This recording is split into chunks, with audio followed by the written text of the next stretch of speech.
يعني هاي الصورة هلأ اللي وصلتنا من الفار عم يأكد إنه عدم أحقية ضربة جزاء لصالح ريال مدريد، ومزبوطة. يعني هاي الصورة عم تشوفوها من الفار، شوفوا كيف داعس على رجله اللاعب اساسونا امبابي وبعد منه سقط. وهلا راح اعيد لكم الفيديو على البطيء، راح اعيد لكم الفيديو على البطيء لانه ما ملعوب فيها. شوفوا كيف عم يدعس على رجل اللاعب اساسونا وبعد منه عم يوقع. يعني انا يلي قلت لكم تستحقوا ضربة جزاء، انا هلا راح رد اقول لكم انه لا، ما بتستحقوا ولا ضربة جزاء. ضربة جزاء غير مستحقة لريال مدريد.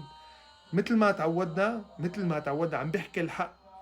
بعد ما دققت فيها للقطة وشوفوها، بتمنى من جماهير ريال مدريد تحكي كلمة حق.